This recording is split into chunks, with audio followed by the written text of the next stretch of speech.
Good morning, everybody. It's nice to see a nice full room. Important topic. Going to be listening to some information on ERPOs. Thanks. And this is Mike Whiteley from Bethlehem PD, retired from Bethlehem PD. So he'll give his presentation.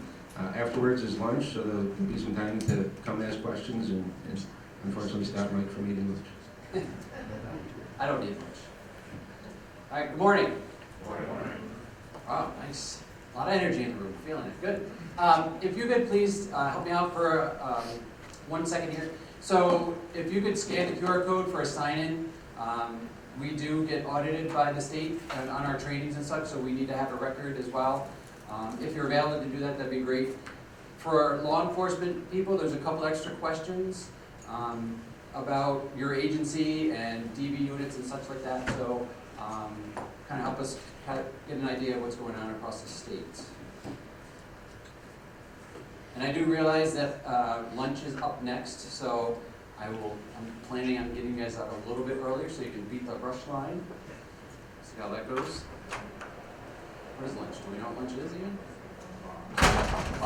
Did they do the boxes? Surf and turf? Nice. It is TCJS, right? All right. All right, and the QR code will be at the end of the presentation as well. So if you missed it before, have trouble during it, we can have a second time. All right.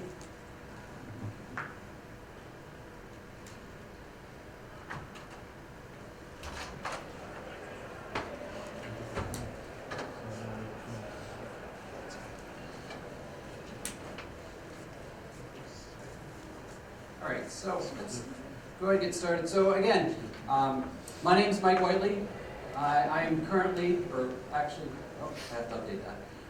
I'm the Director of Law Enforcement Training at the New York State Office for the Prevention of Domestic Violence. And I've just recently started here about a year ago. Prior to that, as stated before, I was a Master Sergeant with the Bethlehem Police Department.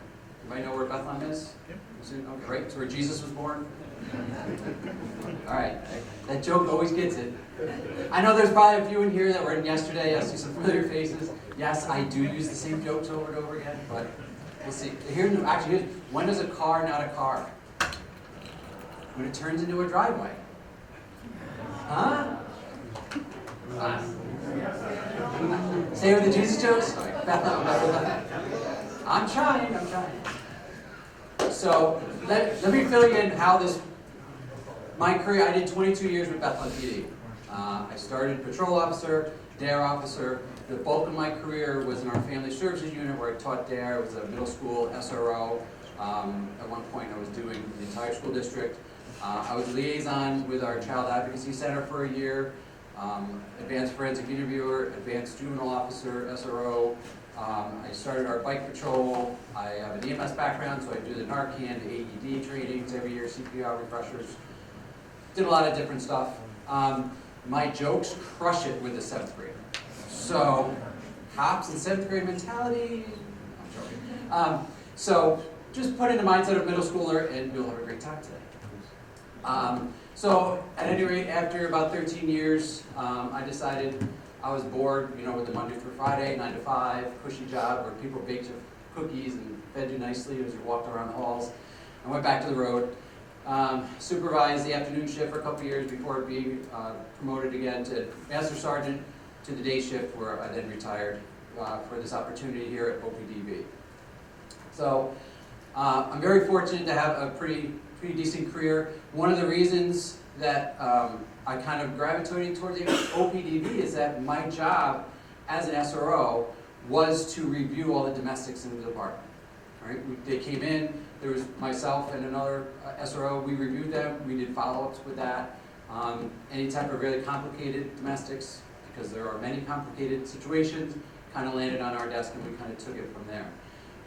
So, and with that as a law enforcement instructor, I did a lot of trainings on that aspect of it. So what I want to kind of talk about today is bringing in the ERPO into a domestic case. And this ERPO sometimes, it's something that not a lot of people really have gravitated towards. Our numbers of ERCOs are going up. There is a dashboard that's run by OCA that shows the numbers. But what we're seeing though is that it's really gravitating towards our mental health secures, right, our 941. So we're going to kind of talk a little bit about how we can link this into the domestic violence and how that kind of works, all right? First, before I go too far, I do want to talk about my state agency, right, OPDB, the Office for the Prevention of Domestic Violence. And we've been around for years, but we're a pretty special agency. So we are the only agency in the country that has a state level agency that deals with gender-based violence and domestic violence. All other states in the country, they have coalitions, and that's who kind of heads up this important aspect. But here in New York State, we have our own state agency. So we're sister agency with DCJS, Office of Victim Services, Office of Temporary Disability Services. We're all kind of in the same, ballpark there.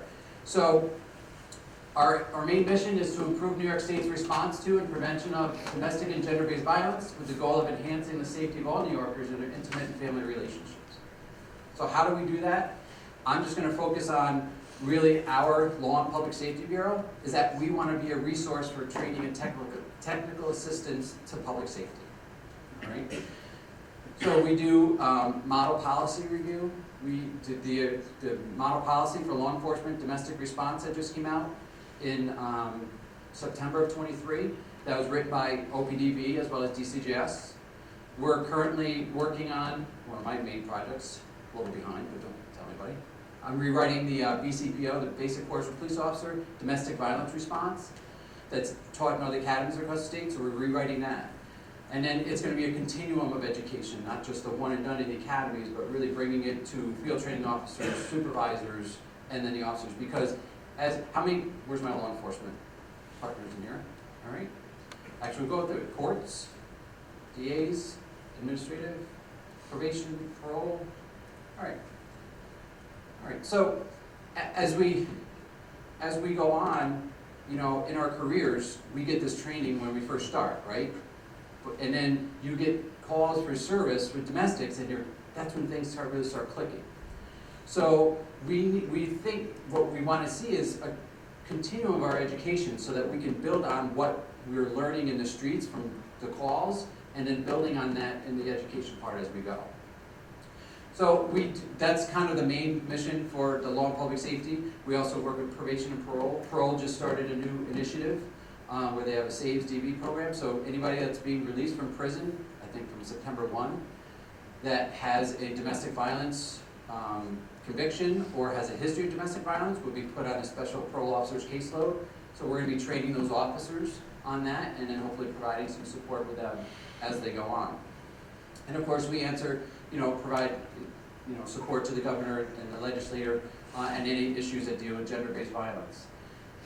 And when we look at domestic violence response, we look at trying to look through three pillars or three lenses that really help not only the survivors and the victims of these cases, but also to kind of help, because I think that if we work together with these cases, with the survivors, we can keep them safe, we can hold the offender accountable, all right, and then it can also help our jobs and make our jobs a little bit easier.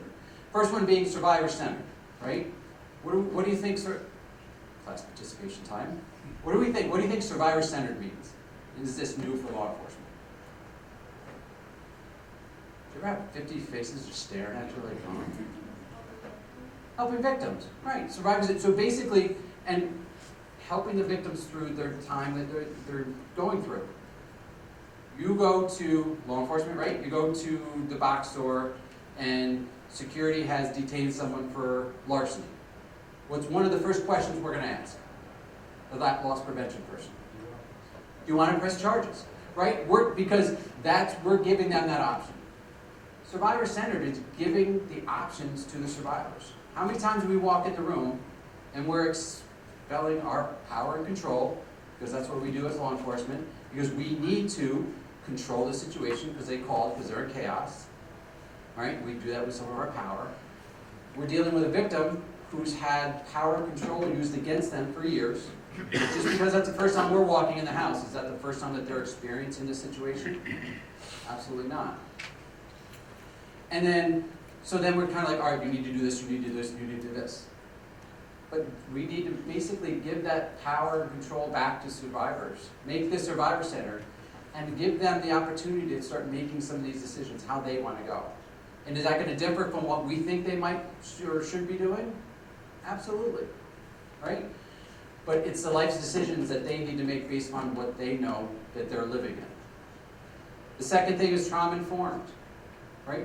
Knowing that we're not always going to be dealing with the lifetime movie victim, right? The victims that we're dealing with have gone through a lot. And the things, sometimes just law enforcement walking into the room, sometimes interviewing or having something said by a probation officer during a victim impact statement might be something that activates a past experience. And they might disassociate. That might be kind of all over the place. They might start crying, right? They might really kind of not make a lot of sense. And rather than saying, this changed, their story changed 4 times, they're not telling the truth. Rather than saying that, saying, you know what, this might be a trauma response. Let's take some time. Let's think about this a little bit longer. Let's talk about how it is. And let them take us through their journey. Right? This is their journey. It's our job, and we want to kind of dictate it, but we need to kind of let them take us through their journey. And finally, looking if you're culturally responsive. Because New York State is a melting pot, right? We have a lot of different cultures, a lot of different ethnicities. You need to be aware of them, right? Even in your jurisdictions, in your counties. You probably have populations that are different religious or ethnicities. At least learning about them. Knowing that they have some cultural differences than what you might think is acceptable or something that you wouldn't do in your own household, but that's how they deal there. So realizing that that's how they are, and maybe having some different ways of approaching them, having those conversations differently. But what we're going to talk about today is, like I said, the ERPO. We're going to talk about guns, right? So guns amplify the inherent power, control, dynamics, characteristics of abuse, intimate relationships, whether as lethal weapons to injure or kill, or as a tool to inflict emotional abuse without even firing a bullet. Think about that, right? Just the fact that somebody has a gun in the house causes a lot of fear, especially for somebody that's in an abusive relationship. Now we think, with weapons, we think it has to be out, it has to be brandished, it has to be displayed. But to someone that's been victimized, to someone that weapon that's just locked in a case, wherever it might be in the house, or having access to it, is still using some type of power control over that victim. Right? So we need to look at that. We need to look past just the fact of displaying firearms or incidents that involve firearms. We need to just the fact that they're even in the house. And when we talk about national look at gender-based violence and firearms, right? And we use the term gender-based violence too, right? Because we see 54% of homicides, a firearm is used in those homicides, right? Well, that's quite a lot of number, right? And abusers with firearms are 5 times more likely to kill their female victims, right? So we know, and we can look at the statistics, men are absolutely 100% victims of domestic violence, just like women. But in New York State, it's 4 times. Women are 4 times likely to be, just for simple assaults, victims than men are. So taking a look at statistically and the fact of, is it primarily a female issue? Not primarily, but they're the most victimized that we see. Right? So we have to respect that statistic with that. We also see there's a correlation between domestic violence, firearms, and mass shootings. So these are just 3 that I just kind of pulled out very quickly. All right, dating back to 1966. Right, with the, I think that was the clock tower shooter, right? He killed his family before that incident. Sandy Hook shot his mother in the head. She survived before he went on to the elementary school. And then, I'm sorry, no, I had it backwards. Robb Elementary shot his grandmother. She survived before he went to the elementary school there. Do you think that there was anything that precipitated up to that? And it's there's no research that I was able to find, but do you think maybe there was a domestic or 2 that might have been filed with those shooters? Was there a call for mental health or concern in the family? Was law enforcement involved in any of these interactions, even slight? Right? I don't have the answer, but I can probably anticipate that yes. And these are just three that I found. So there is a correlation. 68% of mass shooters shot or killed at least one partner or family member or had a history of domestic violence. 68%, that's a lot. So 59% of mass shootings were domestic violence related. Right? Now when we say mass shootings, we're talking 4 or more. So I know right here, unfortunately, where we are, we think mass shootings, we think the big publicized things, incidents that we might see on the news and such. But if somebody murders their spouse and their children and then themselves, most likely that's about 4. So that would be considered a mass shooting. And I think there's legislation actually that's just being proposed to make that a verbiage in New York State. 32% of mass shooters had histories of perpetrating domestic violence. All right? So we know that there's a correlation. So when we're there and we're dealing with our domestic incident and we're dealing with a victim, we're not only looking to protect the victim and the family members, but we're also looking to protect ourselves, because we know that domestics are one of the most violent things that we may approach. But we're also concerned with, we might be protecting a mass shooting as well. So when we see this, we have to open up the blinders, look at the whole picture, and know that this might be something we're interacting with that affect a lot more people than just what we see in front of us. Statistically speaking, any other stats people in here? I like stats. And there's dashboards all over that kind of help with this. OPDV manages a dashboard on homicides and other domestic related responses. All right, so I encourage you can Google that. OCA runs one for number of ERPOs. OBS I think runs one as well for other type of, can't think off the top of my head. But anyways, we're in 2023, unfortunately, NYPD went to a new database system. Anybody from NYPD? Right? The new database or something? There's something with the crime stats. Okay. Congratulations. So they switched systems, and so they are not able to provide uniform crime reports for 22 yet. So that's why we're missing this. But we're seeing outside of New York City, there's 11 less interpersonal homicides, intimate partner violence homicides. It's only Wednesday. Outside New York City. Right? We look at 2022, we had 62. So again, looking at the number of homicides in the state, this is not a large percentage of them, like gun violence and homicides in general, but still 62 is a number that we can hopefully lower, because it should be 0, right? So looking at those homicides, how are they being done? How are they perpetrated? So kind of an even steam, right? 15 and 12 for handguns. Other firearms, obviously being rifles, muskets, those type of things. Around the same. So this is for New York State itself. Cutting and stabbing. Why is that, right? So most domestics happen when? Or where? In the kitchen, right? You can kind of think that. One of the places where we hate to interview people is in the kitchens, but that's kind of where everybody gravitates.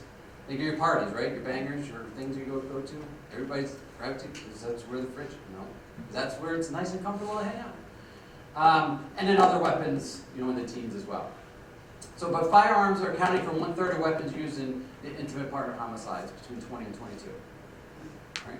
If only there's a way we could get weapons out of people's hands.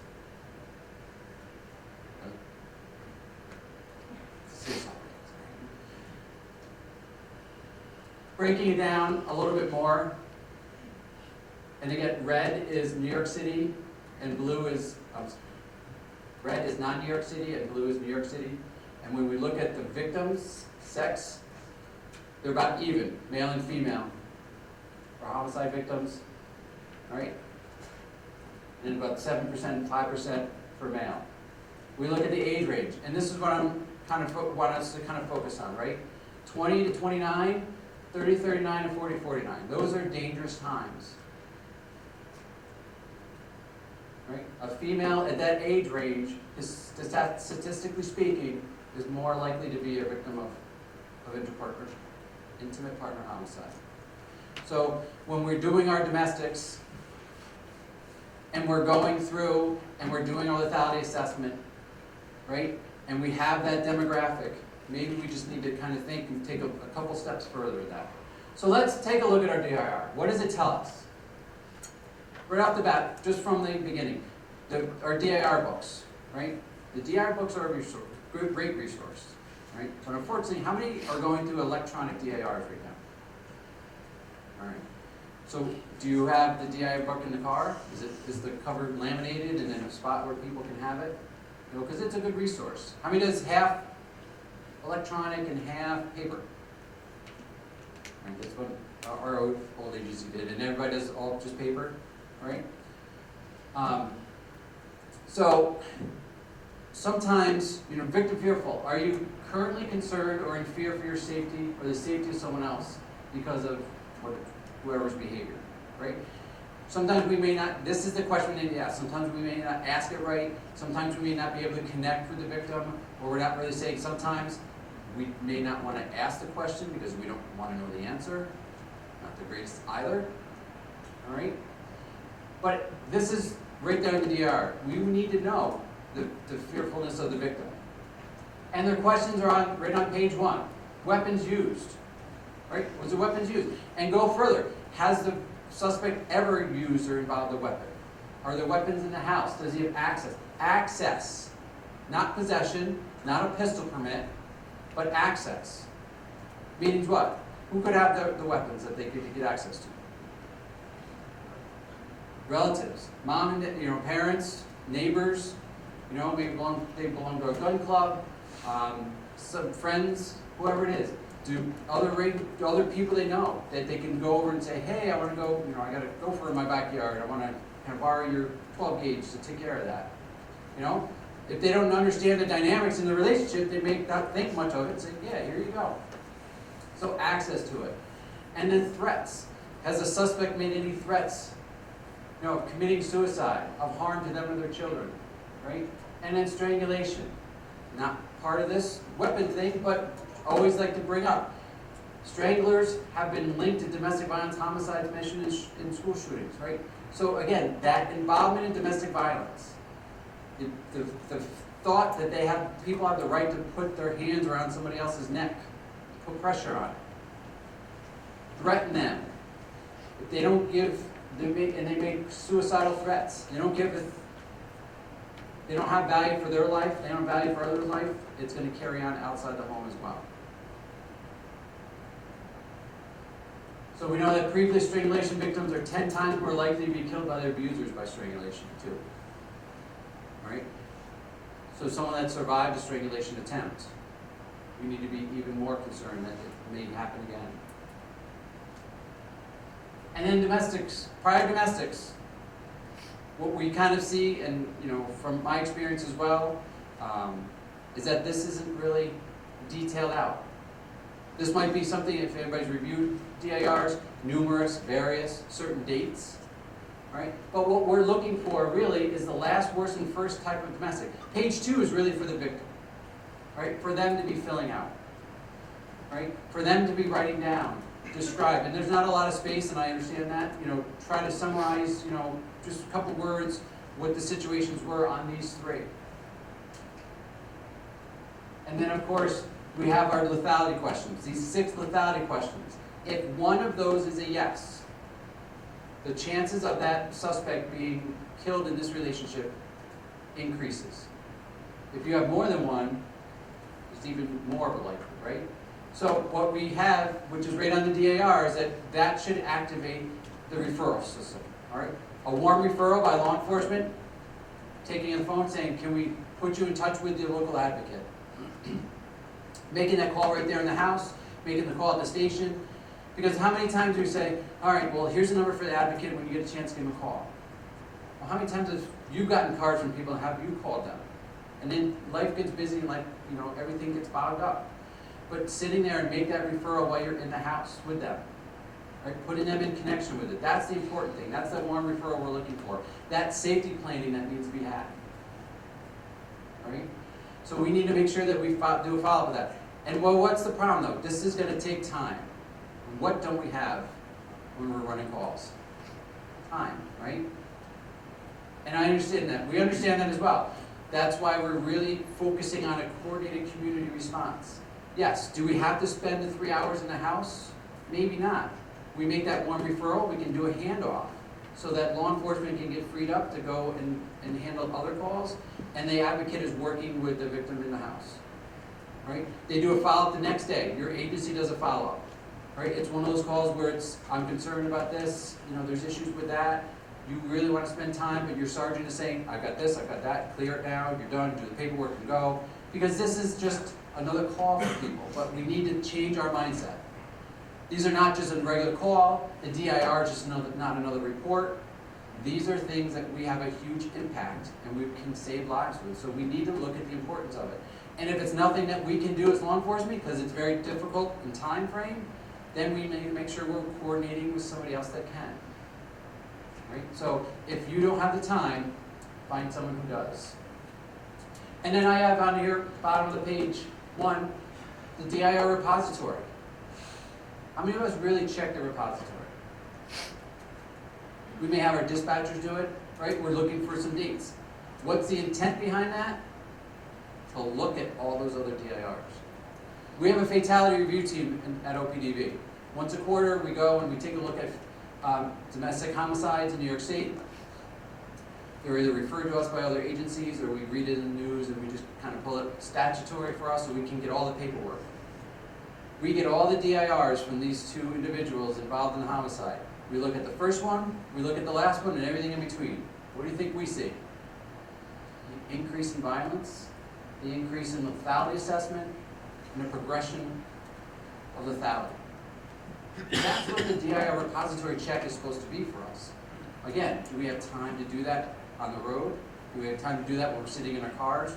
Right, those little tiny screens that I couldn't even see. Right? It's difficult, but that doesn't mean that we can't do that at a later time and do some follow-ups with that. So the repository is a very important thing to kind of keep in mind. So how are we going to remove these weapons? Right? Yes, ERPO is what the topic is, but let's talk about other options. Right off the bat, we don't have to wait to file paperwork. Right? Per statute, per the CPL, if we're responding to a family offense, we can take temporary custody of firearms, electronic dark guns, whatever you see up there. They're in plain sight or a consensual lawful search for someone that's arrested or suspected of the commission of a family offense.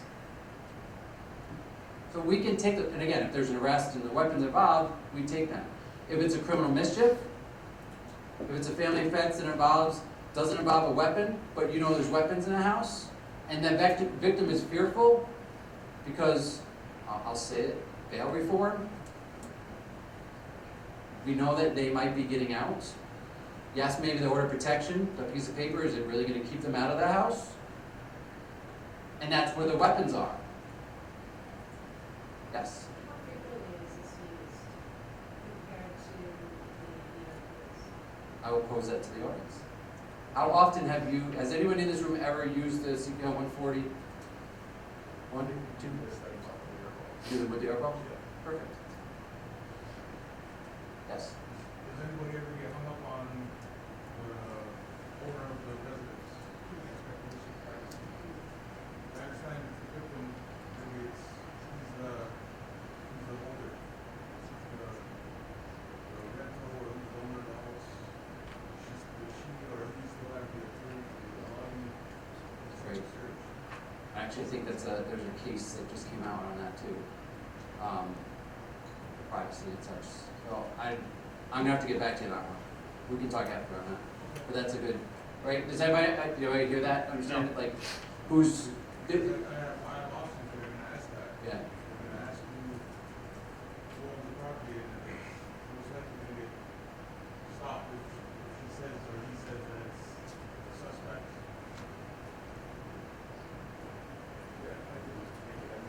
I'll get back later. Yeah, we get, yeah, that's kind of what I'm thinking, but yeah, I understand. I know, it's the thing you or, Yep.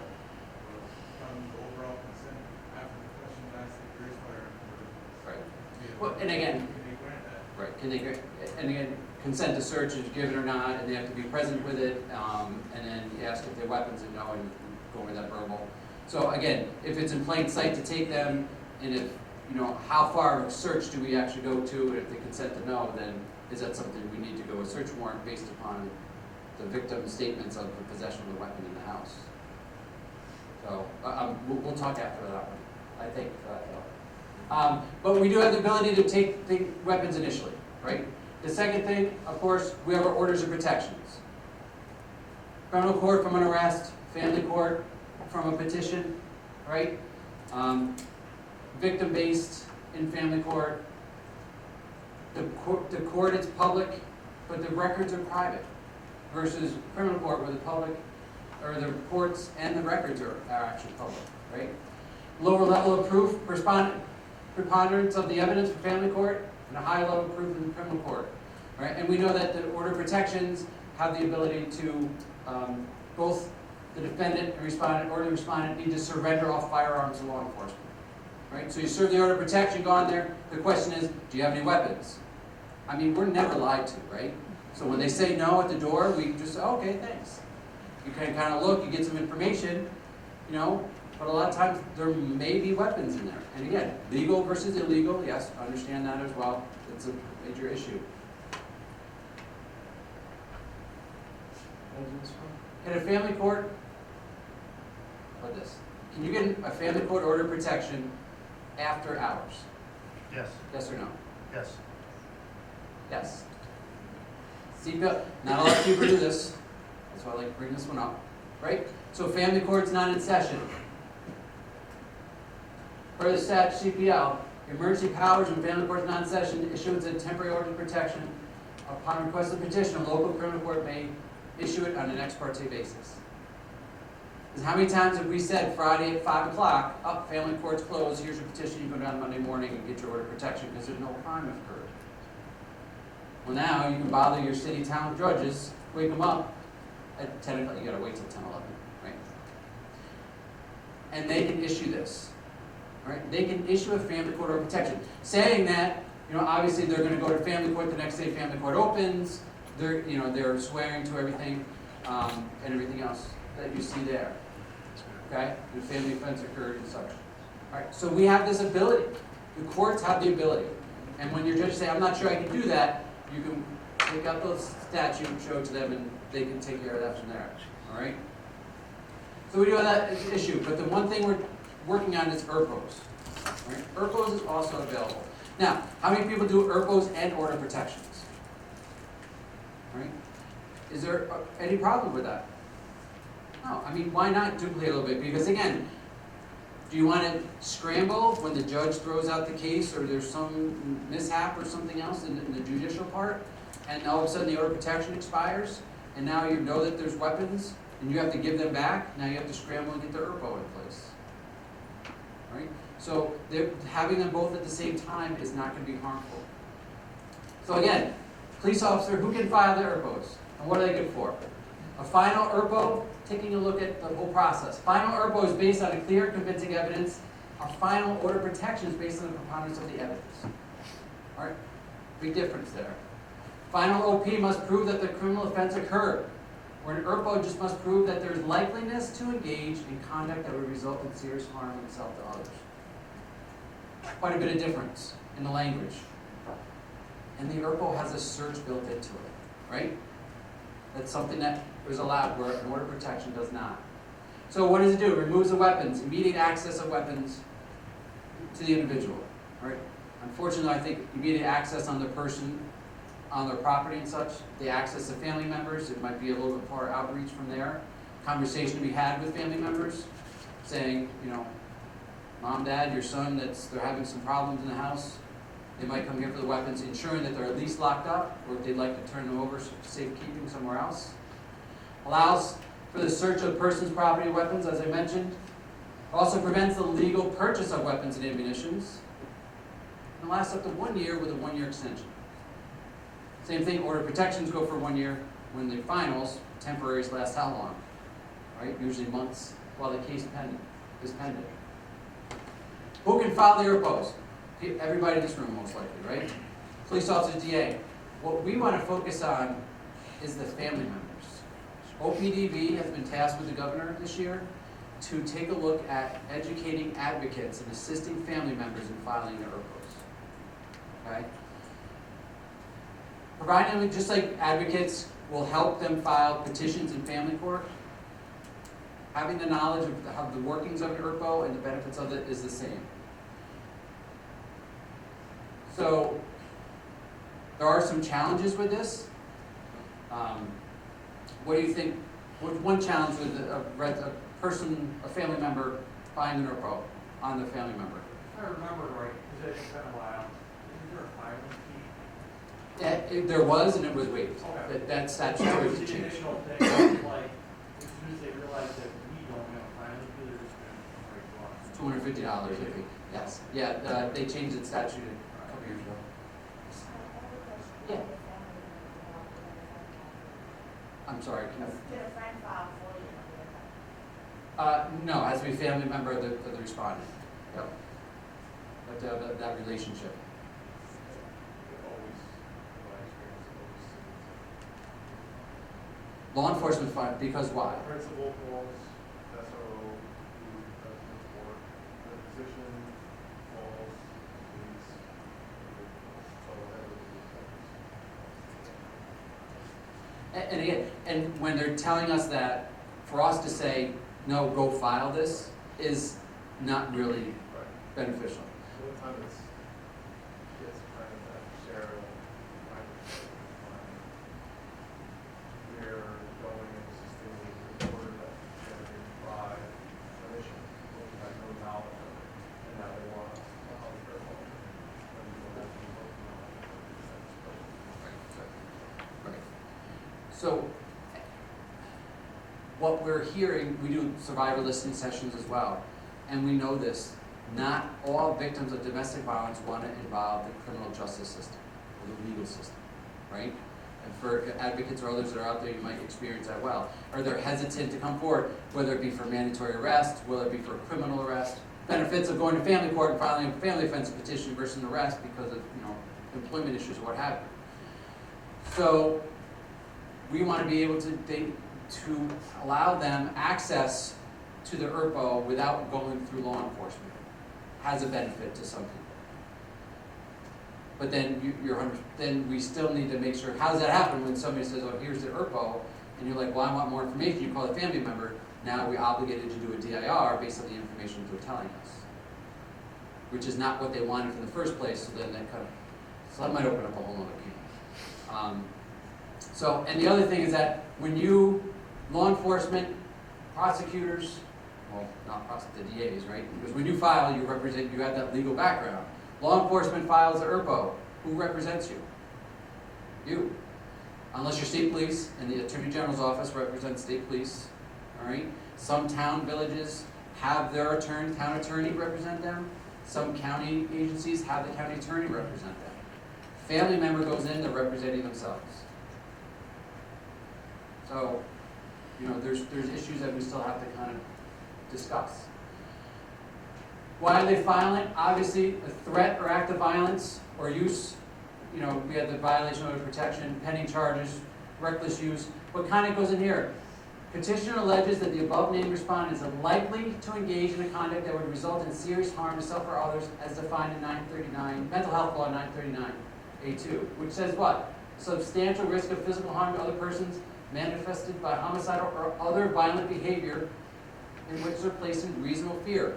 Their reasonable fear, not what we perceive, be like, that's nothing. I dealt with that 2 nights ago. But they don't have our training, they don't have our knowledge. Going 2 slides back and then coming back to this, where does that fall within HIPAA? Because we talk about psychiatrists and psychologists, so with the interpretation that those are supposed to be private sessions, and now you're filing paperwork indicating that you've learned something in your session, where's that fall? I think HIPAA Both. HIPAA does not when you're talking mental health and violence, I don't think that that correlates. I'm not 100%, I'm seeing a shaking head. I can definitely get back to you. I Do you want I to- agree, no, I understand the emergency part of that, is that you don't have much yelling except for self-harm or harm. Right. Right. Right. So it's implied consent, so you have confidentiality except for as it pertains to homicidal or suicidal or harm to others. So they're not giving out diagnosis or patient information, they're just stating that they're homicidal or suicidal, and therefore that is not protected or prohibited information. Or are we stating that the perpetrator is homicidal, suicidal? So where does that fall? Not So the victim, you're right? covered, so if you're talking like religious, like priests, your family doctor, your psychiatrist, if they believe that you are homicidal or suicidal, they can share that information to have that, something done for that person. You're not restricted by the authority. I understand, is it, I'll see you. Okay, yeah, thanks. And I think we're missing the connection. So again, it's our fear. And we have questions written, did the suspect make the victim fearful?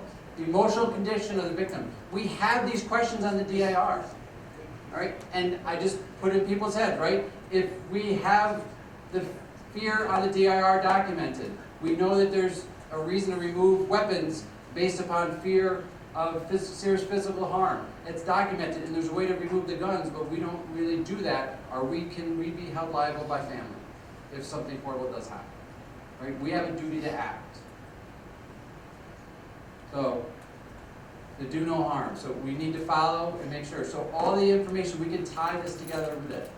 Right? The ERPO filing process is very, I don't think it's too complicated. You fill out the report or the application, it's online, complete it, file it with the Supreme Court of the county, judge reviews it, makes an immediate decision on the temporary issue, ex parte, right?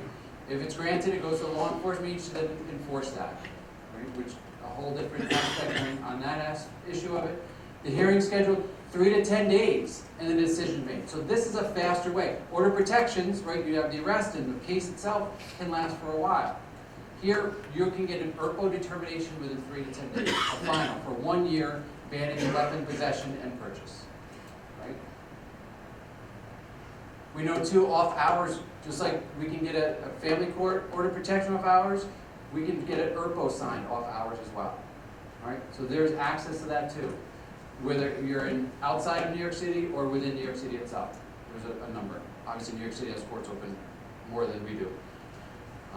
But that's accessible as well. So we don't have to wait till Monday morning. Okay? So just kind of wrapping things up. Domestic incidents, we know that they increase the risks of violence, weapon possessions. We can make a difference. We can put some safety feeling back in the victim itself, even if it's something temporary, so that helps with the safety planning. We know that the time between somebody leaves, the first couple days are very, pose a severe risk for a victim's safety after leaving. So we can at least kind of ease their mind a little bit when we can secure some of the weapons. There's other aspects we understand, illegal weapon possession and such, but we can do what we can. Right? This is our 24-hour hotline. It's statewide. What basically we would do is that we refer to the county. On our website, we do have a provider list broken down by each county. So if you're not sure who your advocacy group is in your county, we have a spot on our website to provide that for you. Text, chat, or call. We can do it all in most languages too. All right. I also put on there the crisis text line. The jobs that we do. We're dealing with people with traumatic situations, but we're experiencing trauma ourselves. So please, I was peer support when I was on the job. I encourage everybody to utilize peer support. If you're pushing it down too far or you think it's going to explode, talk to somebody. All right. I have 2 resources on there. The ERPO filing, as well as how to apply the U.S. courts. New York courts has a great website that has a lot of information on it. If you're not familiar, be happy to take down. My contact information is there. I have other business cards if anybody wants a paper copy. And then that's really all I have. So if you would take a couple minutes for the evaluation, and I'm happy to answer questions, but I promised a little early for lunch. So Your contact, no problem. There you go. Yes, sir. Can you talk a little bit about the warrantless search that would occur that's authorized by the ERPO and taken to the sort of extreme? Does that allow forcible entry, the SWAT team going in and knocking the doors down and shooting the guy? Or are you recommending a search warrant based on that ERPO? Yeah, so the ERPO, it's basically a box, right? Yeah. It allows I've the seen it search, on there. which you're probably familiar with. I'll be honest, I don't want to speak wrong, so I want to get back to you. So see me after, I'll give you the contact, and we've looked into that. I would probably err on the caution of a full search warrant for Right. the no-knock. But is that required? Like, to what extent are we Yeah. going to remove these guns from the person based on the authorization issued in the ERPO? I get, Yeah. we're envisioning knocking, hey, we're coming to take your guns, but let's say it's not that. Yes. And I don't have that. I need to research that one. Okay. Because additionally, for a search warrant, we may not have a crime committed. Correct. So if I'm not certain of the, Right, you so know, the search warrant would be based of off the filing of the ERPO, which, yes. is that possible? I don't know. Does anybody know? The second statute. Yeah, it is, it's a Supreme Court judge checking the box. You would be clear to do a no-knock, and, yeah. You actually have it happen by Yeah. so you have to evaluate, you have officers trained, adopted,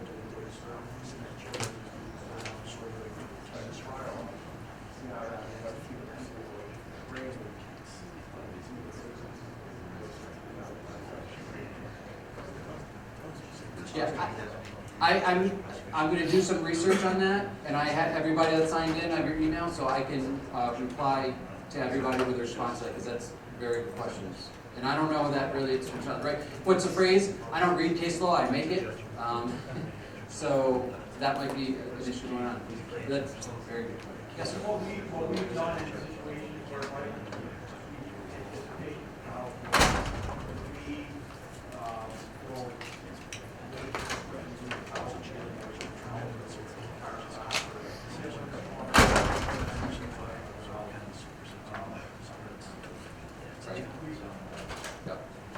Yeah, but like you said, it goes into barricaded subject, and then you turn into a whole SWAT. All right. Well, I appreciate everybody's attention. Hopefully you enjoy the rest of the conference. Thank you for your time, and please be safe out there.